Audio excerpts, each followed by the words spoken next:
आज आम प्रस्तुत करवा ढाबा स्टाइल चिकेन रेसिपी। तो फुल वीडियो को वाच करूँ, बहुत ही यूनिक रहिबो। तो फुल वीडियो को वाच करूँ पूरा ट्रिक से जानीपारे। तो चलतु लेट नक रेसिपी प्रस्तुत करवा। नमस्कार, जय जगन्नाथ झिली कुकिंग को आपण मानक अनेक अनेक स्वागत। तो चलतु प्रथम तार स्पेशल मसला प्रस्तुत करवा।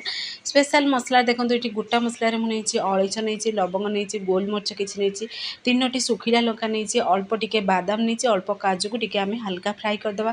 से देखो गोटे जार पूरा 3टी टमाटो को पूरा पीसेस कटिंग कर 2टी पियाज को पूरा ब्राउन कलर कर फ्राए कर गोटे जार आम एड करदे।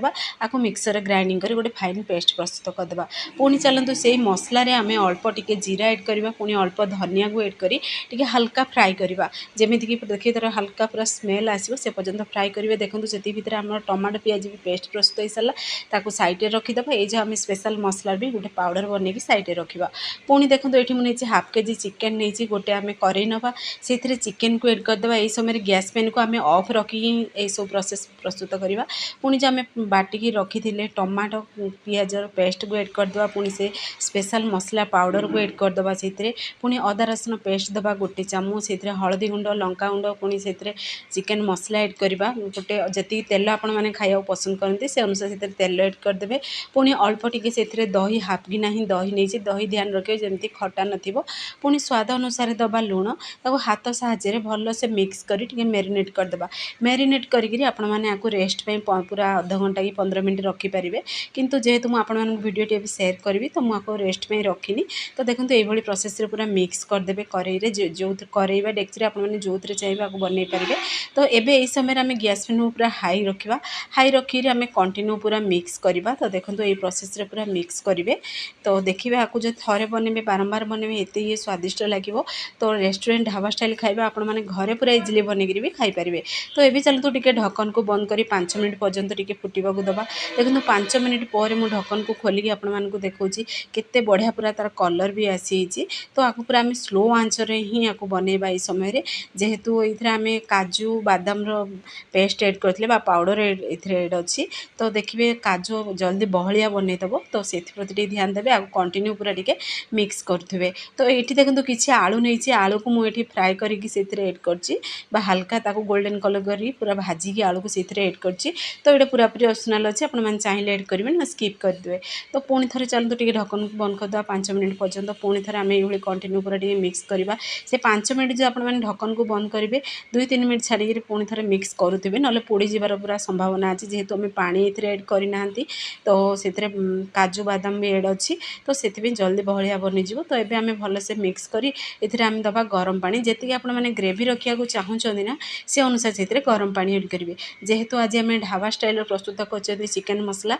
तो देखिए अधिक जदि पानी देदेवे तो से पांचिया स्वाद आसो। तो पानी ये कम ही दरकार हुए। तो से अनुसार पानी देवे जी आप चिकेन नहीं जी झोल रखा चाहते हैं आप पसंद अनुसार ये पानी एड करेंगे।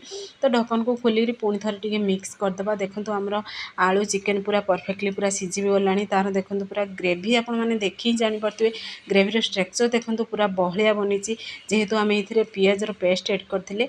तो फाइनाली आमर चिकेन भी सीझी गला। एवं लास्ट आम अल्प टिके फ्रेश क्रीम एड करेंगे। फ्रेश क्रीम जगह आपने क्षीर सर भी एड करेंगे।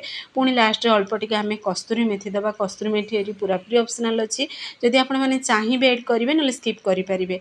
तो आपण मैंने चाहिए धनिया पत्र भी एड करेंगे। तो भल से टिके मिक्स करदे। फाइनाली आमर प्रस्तुत हो सारा चिकेन आलू मसला। तो पूरा पूरी ढाबा स्टाइल प्रस्तुत होती। तो आपण मैंने रुटी सहित भात सहित खाइबे। देखिए थे खाइबे ना बारंबार आपको बनई खाइबा इच्छा एत टेस्टी लगे। तो ये चलतु आम से दबा कोयला फ्लेवर, जेहेतु ढाबा स्टाइल प्रस्तुत कर। तो गोटे आम गिना नवा, गिना से जलुवा कोयला को से एड करदे। अल्प टिके बटर घी तेल जहाँ भी आपने एड करेंगे। एड करके ढक्कन को पूरा 5 मिनट पर्यंत बंद करदे। 5 मिनट पर देखो सबू फ्लेवर आम चिकेन को पूरा चली जाइए। कोयलार फ्लेवर भी आसो चिकेन रे, कहीं भी जानीपारे जे आपने आपको घरे बनई पूरा पूरी ढाबा रेस्टोरेंट स्टाइल बनी। तो आपने घरे आपको निश्चय ट्राए करूँ। तो गोटे प्लेट को भी बाहर करी आपको भी देखई दूसरी केते पूरा तार स्ट्रक्चर बढ़िया आसी। तार पूरा मारे ग्रेवी भी बहुत बढ़िया बनी। तो आपने घरे आपको निश्चय ट्राए करूँ। जदि वीडियोटी पसंद आसो ताहले सांग मानकु शेयर करूँ, लाइक करूँ।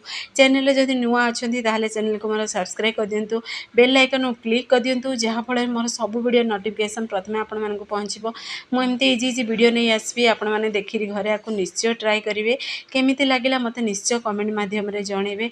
फाइनाली प्रस्तुत हो सारा चिकेन करी बा चिकेन मसला बा चिकेन अंगारा बोली भी आप कहींपर आप बहुत ही यूनिक लगे। तो आप फेसबुक पेज देखुं जब फेसबुक पेज मोर फॉलो करूँ।